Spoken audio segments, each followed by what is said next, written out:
40년 동안 광야 생활을 했습니다. 사실 하루만 이 더위에 사막에서 지내는 것도 쉽지 않은데 무려 40년 동안이라고 하는 긴 시간을 광야에서 지낸다는 거 쉽지 않은 일입니다. 그럼에도 하나님은 이스라엘 백성들이 굶거나 힘들거나 다치거나 혹은 목숨을 잃지 않도록 하나님께서 지켜주시고 은혜를 베풀어 주시고 돌보아 주신 내용이 성경에 가득 담겨져 있습니다. 그러니 그 40년 동안 긴 세월이었지만 그들은 은혜를 경험하였습니다. 하나님의 기적을 맛보았습니다. 내려주시는 놀라운 은총을 보면서 역시 하나님은 살아계시는구나, 하나님은 돌보아 주시는구나, 하나님은 역사해 주시는구나, 하나님은 우리의 기도를 들어주시는 분이시구나 라고 하면서 늘 감사의 순간으로 살게 됩니다. 물론 어려움이 찾아왔을 때 원망도 하긴 하였지만 그들은 무엇보다도 누구보다도 하나님의 일하심을 보았던 주인공들이었습니다. 그런데 이게 웬일입니까? 축복의 땅, 가나안 땅, 언약의 땅에 들어가서 요구를 합니다. 무슨 요구를 하죠? 하나님, 사무엘 시대에 우리도 눈에 보이는 왕을 주소서. 언제까지 우리가 보이지 않는 이러한 신을 따라가야만 합니까? 눈에 보이는 왕을 좀 주세요 라고 하면서 사무엘에게 요청하고 사무엘은 하나님께 기도하고 하나님은 그 기도를 들으시고 사무엘을 통하여 왕을, 사울 왕 그리고 다윗 왕을 세워주시게 됩니다. 그런데요 여러분, 오늘 우리가 이 열왕기 상하, 역대기 상하 이 말씀을 보시면 왕들의 이야기입니다. 네, 이스라엘의 역사죠. 그런데요, 이 이스라엘의 왕들이 기록된 열왕기 상하와 역대기 상하를 보시면 공통적으로 왕들을 표현하는 문장이 있습니다. 사실 열왕기 상하, 역대기 상하는 레위기만큼 집중하기 힘든 책입니다. 뭔 왕들이 그렇게 많은지, 그렇죠? 이 왕이 그 왕 같고 그 왕이 저 왕 같고 그 왕이 이 일을 한 것 같고라고 하면서 왕을 정리하며 읽어가기란 쉽지만은 않습니다. 그런데 그거 아십니까? 거의 모든 왕들마다 솔로몬 이후에 남은 르호보암이, 북은 여로보암이 통치를 하지만 어때요? 거의 한 47명에 가까운 왕들이 등장하지만 참 안타까운 것은 거의 모든 왕들마다 이러한 표현을 벗어날 수가 없습니다. 8장 18절 앞선 장이요 8장 18절과 8장 27절을 보시면 이러한 표현이 있습니다. 여호와 보시기에 악을 행하여, 여호와 보시기에 악을 행하였다라고 하는 거의 모든 왕들이 이 표현을요 비껴가지 못합니다. 비껴가지 못해요. 결국 그들이요 어떠한 결과를 맞이하게 됩니까? 열국의 땅, 가나안 땅에서 쫓겨납니다. 쫓겨나는 것도 모자라 주변 강대국들에게 어떻게 해요? 포로가 되고 맙니다. 왕가의 등극은 찬란했을지는 몰라도 결과는 비운의 결과를 맞고 말았습니다. 그러면 왜 이러한 슬픔의 결과를 낳았던 것일까요? 왕은 누가 세우셨습니까? 백성이 투표했나요? 백성이 선거를 했습니까? 아니요, 하나님이 세우셨습니다. 하나님이 세우셨는데 거의 모든 왕들마다 이러한 좋지 못한 비운의 결말을 맞이하고 말았습니다. 이유가 뭘까요? 이유는요 부르심에 망각한 삶을 살았기 때문입니다. 부르심에 망각한 삶을 살았기 때문에 세우신 하나님이 계시는데, 이 땅에 생명을 주신 하나님이 계시는데, 우리를 이곳에 보내신 주인이 계시는데 그 주인을 망각한 삶, 부르심을 망각한 삶이 여호와 보시기에 악을 행하여 8장 18절, 8장 27절에 거의 다예요. 거의 다입니다.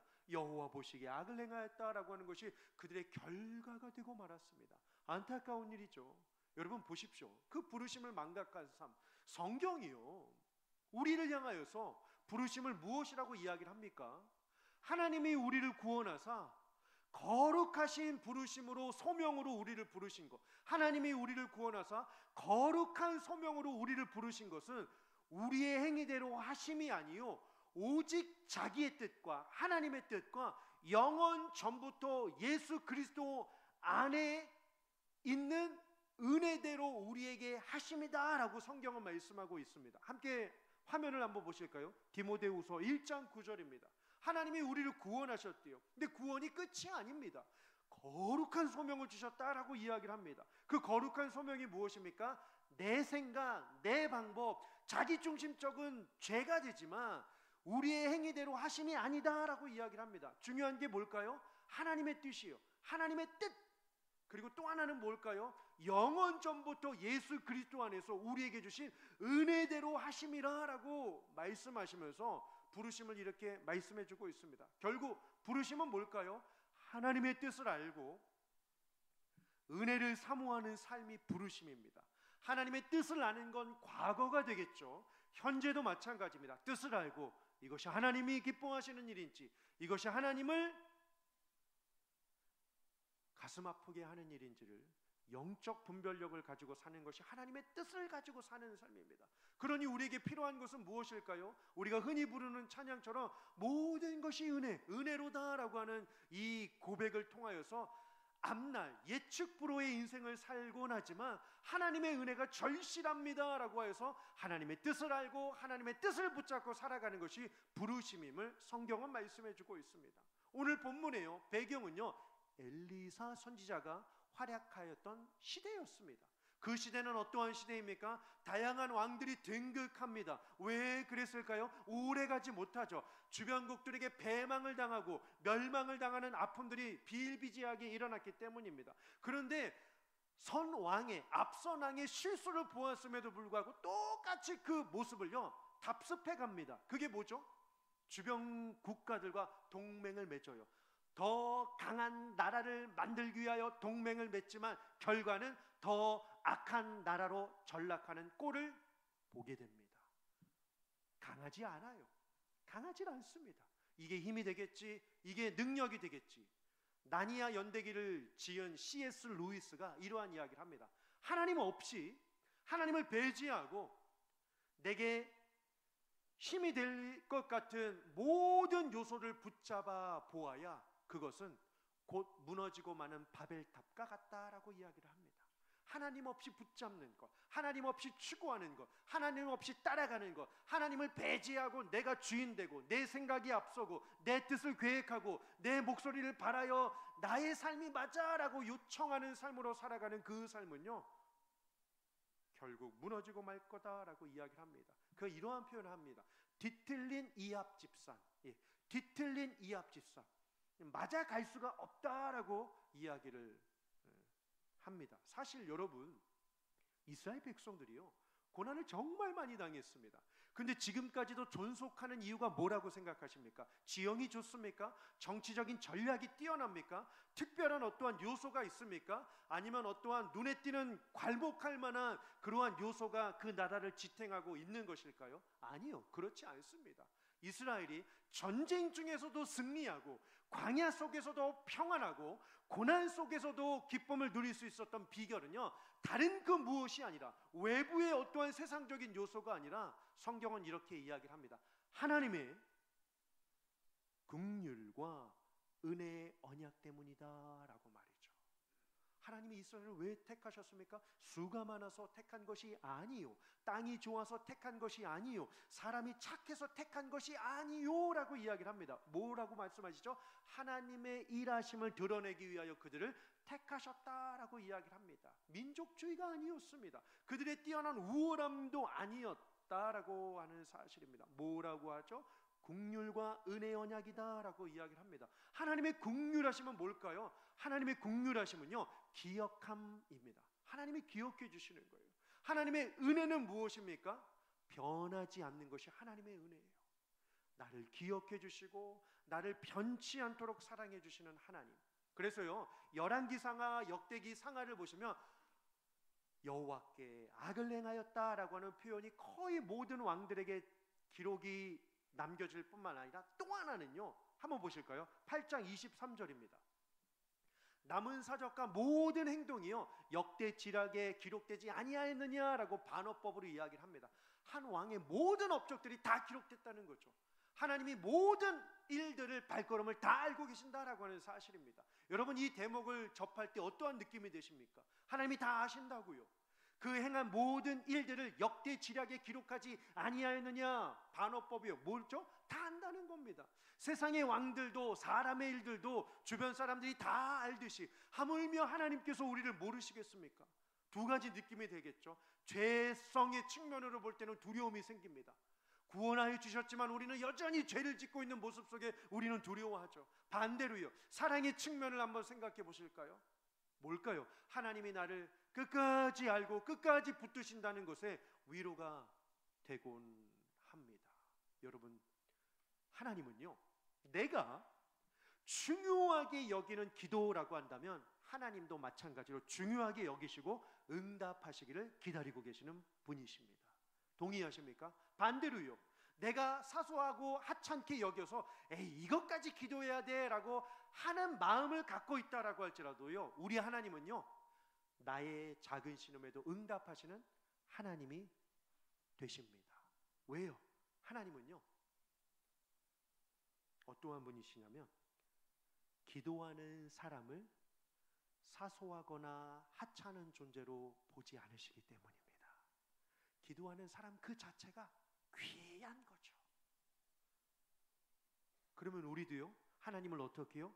귀한 분으로 여겨야 합니다. 사소한 분이 아니라, 하찮은 분이 아니라 내게 가장 필요한 분, 나에게 가장 중요한 분. 오늘 엘리야 찬양대가 고백한 것처럼 주님이 우리의 피난처가 되시고 반석이 되십니다 라고 하는 것, 세상의 영화가 우리를 기쁨을 주는 것이 아니라 하나님을 닮아가고 하나님을 따라가고 하나님을 바라보는 것이 힘이 됩니다 라고 고백하는 것이 하나님을 귀하게 여기는 것 아니겠습니까? 그렇다면 복음을 가진 신자의 삶은 어떻게 하면 하나님을 사소하지 않는 존재로 여기며 믿음을 가지고 살아갈 수 있을지 말씀을 통하여 함께 살펴보기를 원합니다. 첫 번째로요, 하나님의 뜻이 이루어짐을 반드시 믿어야 합니다.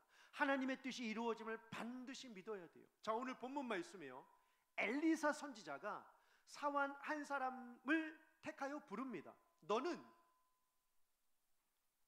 허리를 동이고 기름병을 가지고 길르앗 라못으로 가라라고 하죠. 길르앗 라못은 현재 요단 동편에 있는 지역입니다. 교통의 요충지였습니다. 그러니 이곳만 장악하면 동서남북을 다 아우를 수 있기 때문에 정말로 중요한 지역이었습니다. 이스라엘 역사도 보시면 길르앗 라못에서 북이스라엘과 아람이 끊임없이 전쟁을 치릅니다. 이 길르앗 라못에서 아하방이 지난 2주 전에 말씀드린 것처럼 돌아가다가 활을 딱 쐈는데 솔깃해서 맞아 죽은 자리가 이 길르앗 라못 자리입니다. 글로 보내요. 왜 보내죠? 기름병을 가지고 가라라고 합니다. 기름을 붓기 위한 것은 왕을 삼기 위하여, 제사장을 세우기 위하여, 선지자를 세우기 위하여서 주어진 모습입니다. 그런데 한 가지 독특한 점을 발견할 수 있습니다. 허리를 동이라라고 하죠. 이 의미가 뭘까요? 허리를 동인다라고 하는 것은 빨리 가야 하는데 옷이 거추장스러우니까, 겉옷이 흔들리니까 빨리 가기 위하여서 옷 맵시를 이렇게 단단히 하라라고 하는 뜻을 가지고 있습니다. 그런데요, 성경적인 이 히브리식 사고로 보게 되면요, 허리를 동이라 혹은 허리에 띠를 띠라라고 하는 것은 무슨 의미냐면요, 주변의 것에 아랑곳하지 않고 오직 전능하신 하나님께만 집중하라라고 하는 뜻이 됩니다. 보십시오.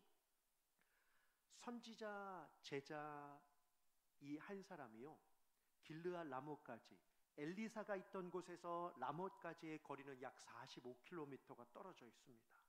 광야에서 가는 길이 쉬웠겠습니까? 다양한 생각이 들었겠죠. 왜 이 일을 나한테 시키지?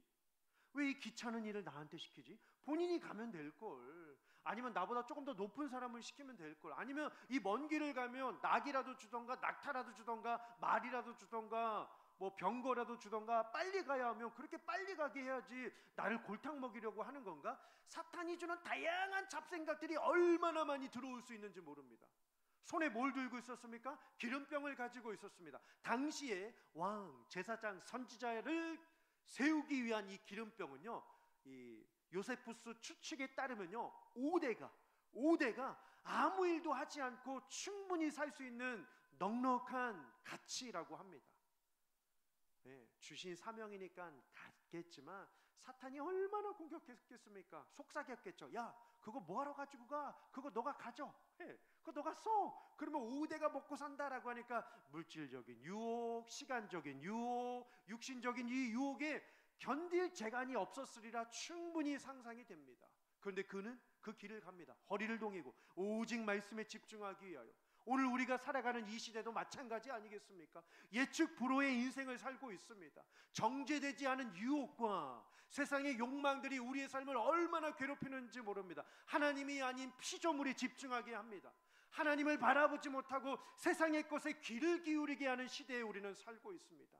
우리는 누구의 손을 붙잡아야 합니까? 우리는 누구를 바라보아야 합니까? 우리와 동행하시고 계시는 분은 누구이십니까? 하나님이십니다. 세상에 하나님의 부재를 들먹인다라고 할지라도 우리는 하나님의 이름을 불러야 합니다. 하나님의 이름을 높여야 합니다. 하나님의 영광이 나를 통하여 드러나기를 소망하는 삶으로 우리는 살아가야 할 것입니다. 때로는 우리가 실패할지라도 여러분 오해하지 마십시오. 하나님이 무능력해서가 아닙니다. 때로는 우리에게 육신의 병마가 질병이 찾아온다라고 할지라도 하나님이 우리를 미워서 그런 것이 아닙니다. 다윗의 고백처럼 우리는 그 고난 중에서도 주의 율례를 배울 수 있기 때문입니다. 예수님 당시에 마리아와 마르다가 예수님에게 찾아갑니다. 예수님, 당신의 형제 나사로가 죽었나이다. 당신의 형제 나사로가 죽었나이다. 요한복음 11장에서요. 예수님 뭐라고 하시죠? 죽은 것이 아니라 그가 잔다. 죽었는지요? 죽었다니까요. 오히려 예수님께서 사흘이 지나고 나흘이 되어서야 나사로에게 가시죠. 마리아와 마르다는 막 불안해할 때 예수님이 뭐라고 하시죠? 죽은 것이 아니라 잔다. 그러면서 두 가지를 이야기를 하십니다. 이것을 통하여 첫 번째, 믿음이 있는가를 보시기 위함이다. 믿음이 있는가를 보기 위함이다 라고 하시고, 두 번째는요, 이 일은 하나님의 영광을 드러내는 일이니 염려하지 말라라고 하십니다. 결국 예수님께서 나사로를 향하여 명하시죠. 일어나 나오라 라고 하면서 동굴에서 나오게 되는 생명이 죽은 자가 되시는 하나님의 역사가 예수님을 통하여 보여지는 것을 볼 수 있습니다. 세상은 끝이다 라고 할지라도 끝이 아닙니다. 세상은 우리를 향하여 조롱하고 비난한다 라고 할지라도 결코 복음을 가진 자는 하나님의 은혜로 승리할 줄 믿습니다.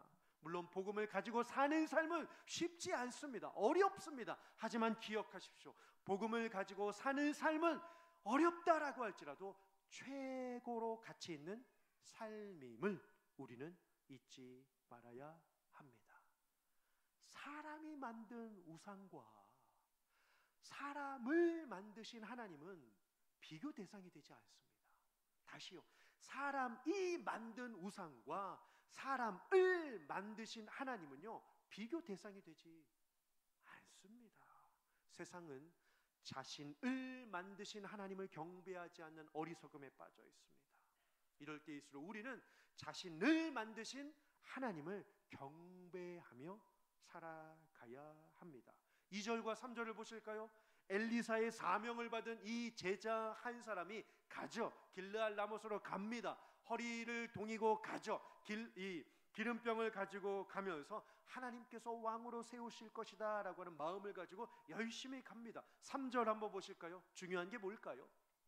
오늘 이 열왕기하 기자가 밝히고 싶었던 이유가 무엇입니까? 왕을 세우는 게 중요한 게 아니에요. 왕을 세우는 제자가 중요한 게 아닙니다. 명령을 하는 엘리사가 중요한 게 아니에요.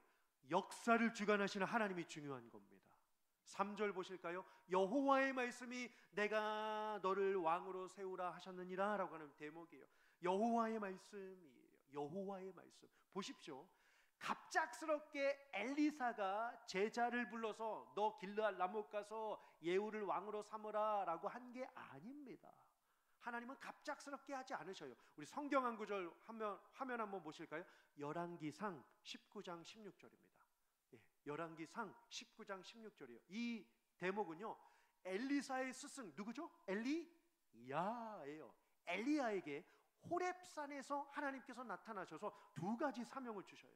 보시면 예후를 왕으로 언젠가는 삼을 터인데 왕으로 꼭 삼는 것을 알려주어라. 그리고 기름을 부어서 너의 제자가 엘리사이니 엘리사를 제자로 너의 제자로 삼으라라고 하나님께서 엘리야 시대에 이미 예후를 왕으로 삼아주실 것을 예표하고 있는 장면이 기록이 되어 있습니다. 그러니 지금은 어떠한 시대입니까? 하나님의 말씀이 하나하나 실현되는 것을 보여주는 장면이 바로 이 장면입니다. 오늘 우리도 마찬가지입니다. 평안하든지 고난에 빠져 있든지 살든지 죽든지 우리 하나님의 뜻을 알고 따르고 참여하는 삶을 살아야 합니다.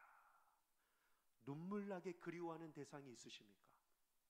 부디 바라옵기는 나의 삶 속에 눈물 나게 그리워하는 대상이 하나님이 되시길 원합니다.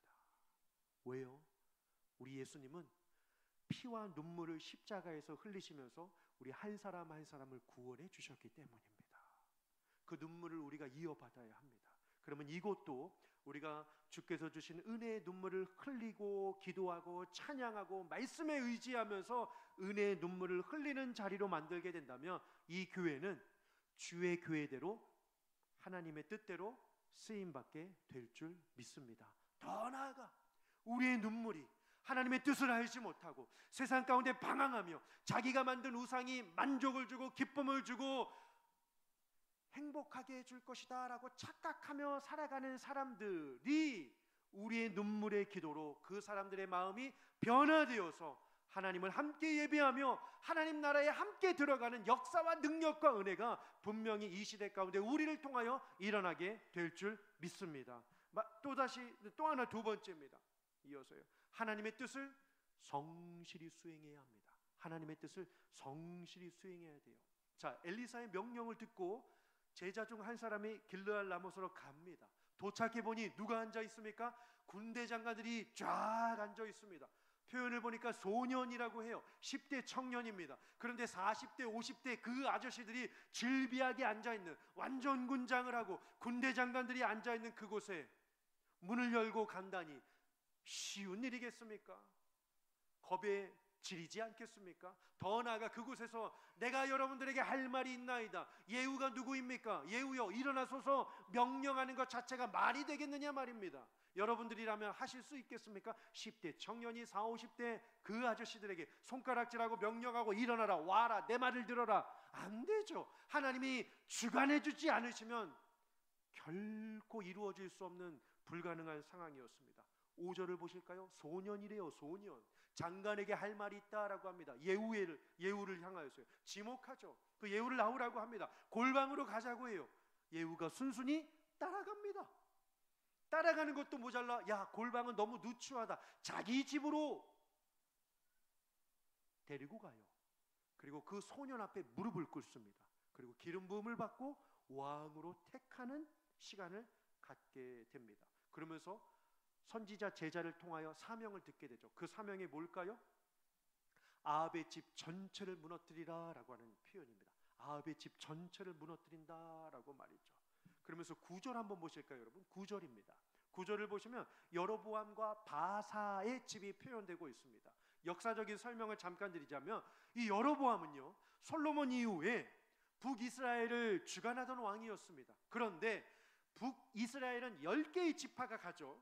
남유다에는 유다와 베냐민 지파만 갑니다. 두 지파만 남아요.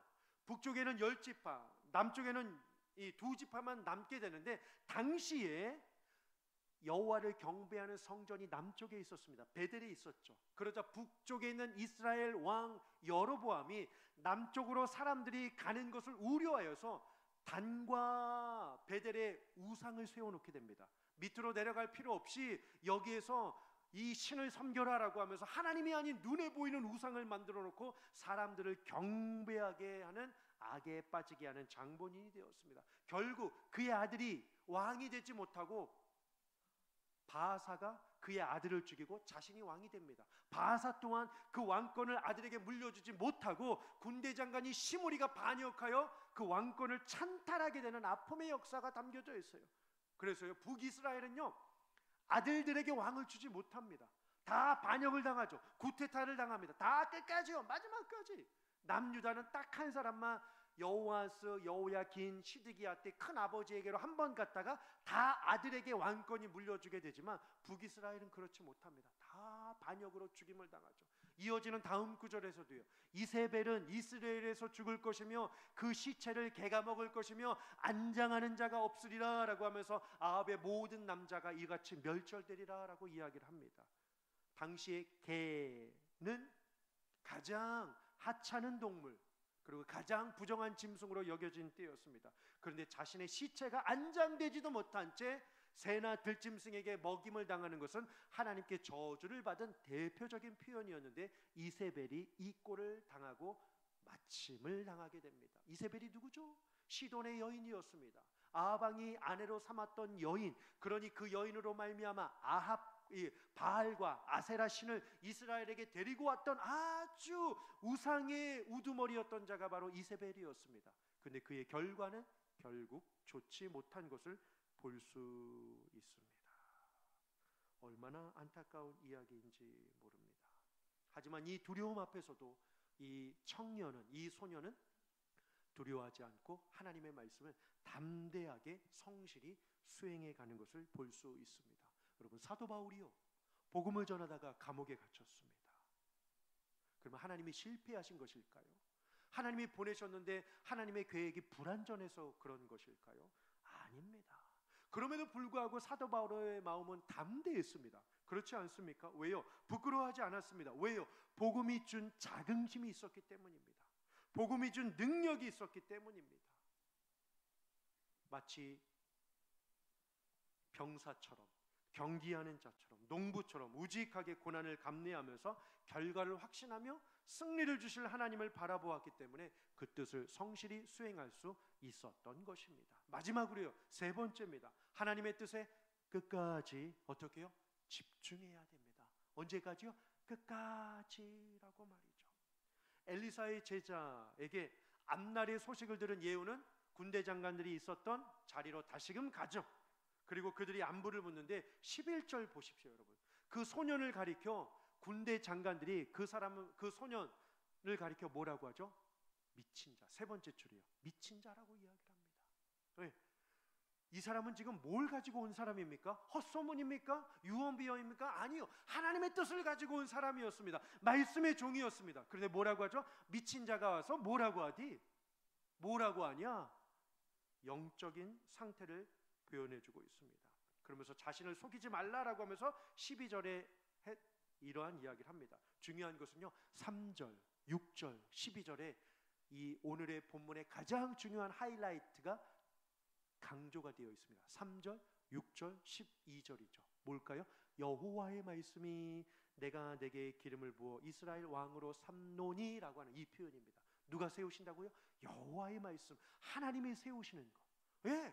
그 시대가 하나님을 왕으로 인정하지 않았기 때문입니다. 그 시대가 하나님의 주권을 인정하지 않았기 때문에 하나님이 원하시는 마음은 하나님의 말씀이 이루어지는 것을 원하고 싶었지만 그들이 거부했던지라 오늘 이 기자가 3번이나 여호와의 말씀이 내가 내게 기름을 부어 왕으로 삼노니라고 하는 것을 3절과 6절과 12절에 반복해서 말하고 있는 것입니다.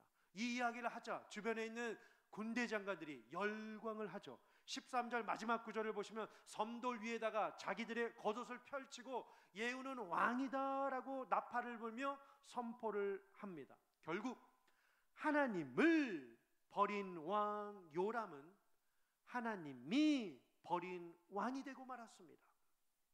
선지자 제자를 향하여 미친 자라고 비아냥거릴 만큼 이스라엘은 왕부터 백성에게 이르기까지 모두가 다 악해 있었습니다. 자리는 찬란했을지는 몰라도 앉아있는 사람은 허망하기 그지없는 사람이었습니다. 하나님을 배제하고 아무것도 할 수 없습니다. 하나님을 인정하지 않는다면 그 어떠한 노력을 가한다라고 할지라도 인생은 승리할 수 없습니다. 세상에 그 무엇을 붙들고 있다라고 할지라도 이게 최고야, 이게 안전해, 이게 튼튼해, 이게 견고해 라고 할지라도요, 창조주이신 하나님께서 불어버리시면 먼지 하나 남는 것 없이 사라지고 마는 것이 인생임을 우리는 잊지 말아야 합니다. 설익은 밥이 아쉽듯이 반쪽 신앙은 분명 아쉬울 수밖에 없습니다. 하나님을 알되 온전히 알지 못하고 하나님을 섬기되 우상과 같이 겸하여 섬기느라 온전히 섬기지 않고 죄악을 버리되 온전히 떠나지 못하는 반쪽 신앙은 결코 끝까지 갈 수 없습니다. 우리는 죄악과 적당한 이별을 해야 하는 자가 아니라 완전한 결별을 해야 하는 자임을 잊지 말아야 합니다. 하나님을 향한 결연과 의지의 마음을 가지고 믿음의 결단을 하며 살아갑시다. 마음을 다하고 뜻을 다하고 힘을 다하여 하나님을 사랑하라고 명령하신 그 뜻을 기억하며 하나님의 아들을 내어주실 만큼 혼신의 힘을 다하여 우리를 사랑하신 하나님을 우리도 사랑하며 살아가야 함이 마땅하지 않겠습니까? 반쪽 신앙을 버리고 온전한 신앙으로 나아갑시다. 죄악을 버릴 때도 온 힘을 다해 버리고 하나님 앞에 나아갈 때도 온 힘을 다하여 나아가야 합니다. 온전한 사랑에 온전한 사랑으로 반응합시다. 놀라운 축복에 놀라운 고백으로 반응합시다.